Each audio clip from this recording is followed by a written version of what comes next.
Well, hello my little angels and welcome to Raquel's cooking show. Today I have such an amazing recipe for you guys. The name of this special dessert is Custard Chocolate Devil's Food Cake. So why don't I take you on a little journey while we make our special little dessert. Now to make our delicious dessert, we need to take our ingredients and this lovely little pot here to the stove. Come with me. Okay, so we're gonna put our pot on the stove. Now, to start off, we are going to be setting our stove to low heat, guys, because this part of our recipe requires eggs.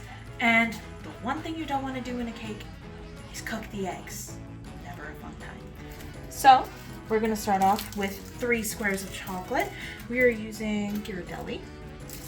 So, first we're going to break off our 2, pop it into our little pot, and then one more special little piece. You could save the other one for yourself.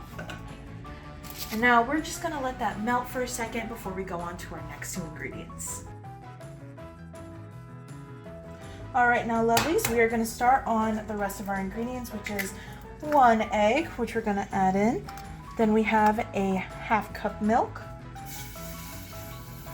And then last, 2/3 cup of sugar.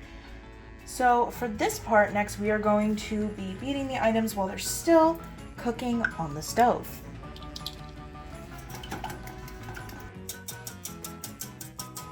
All right, after that is thickened, we are up to the next part. So we already have our shortening and 1 cup of sugar pre-measured. Our shortening is a 1/2 cup. So now we are going to get our egg yolks, not egg whites. Don't get that confused. So first, to do this, you guys, we have to crack open the egg, and then you have to slowly transfer back and forth until you get just the egg yolk. Kind of similar to getting egg whites, but in this case we are only trying to get the yolk. As you see, we have a pretty little yolk there. I already did 1 of these, so we already have 2 in our bowl.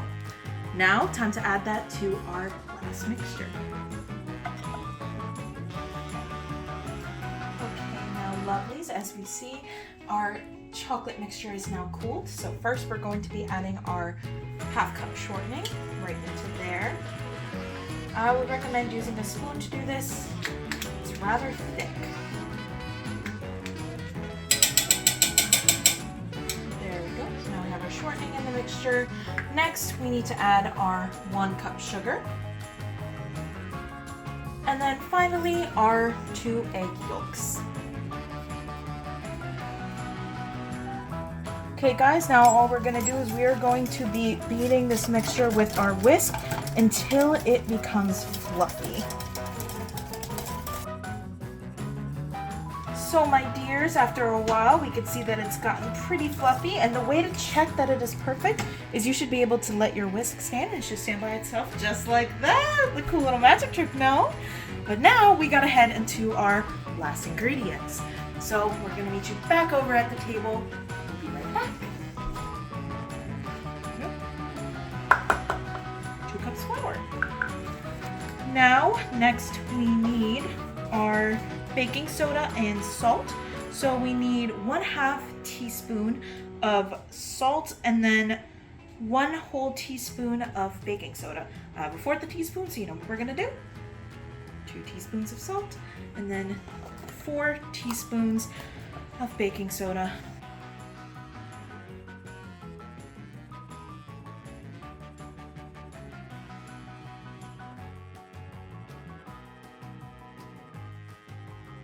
And technically back then you would have had to sift these, but because now we got fancy gadgets, we don't have to do that anymore. How fun!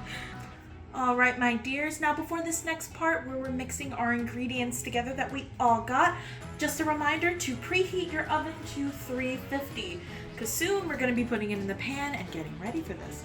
So next we're supposed to add these ingredients alternately with a cup of milk. So we're just gonna pour in a little bit. And then we're gonna get ready. We're gonna put this into a cup. And we're gonna add a little bit of milk.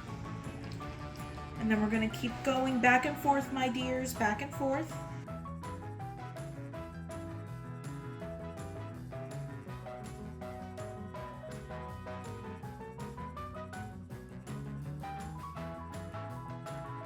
As you guys can hear by the beep in the background, we are done with our stove. So now we're just gonna mix the rest of this all together. Make sure it's not too clumpy. Make sure you're getting all of that together so that we have no issues with the ingredients. Okay.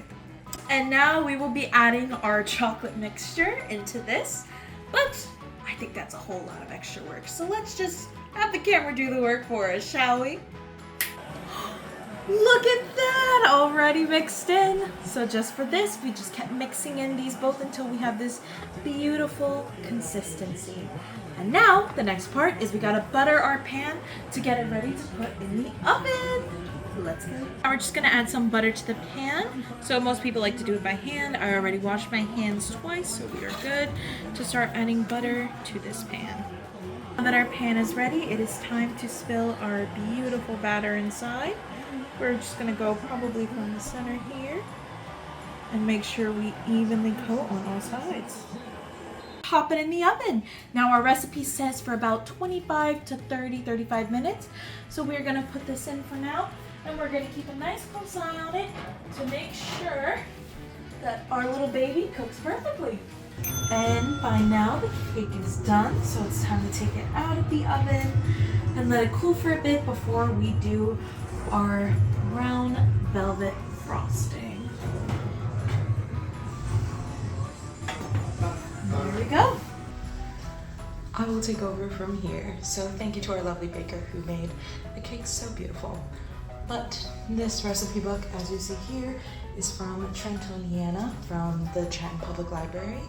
Any information I got about this book was very scarce. There was no date on it, so it was very hard to find it. The only information I got was that it was probably from Trinity Cathedral, from the All Saints Guild.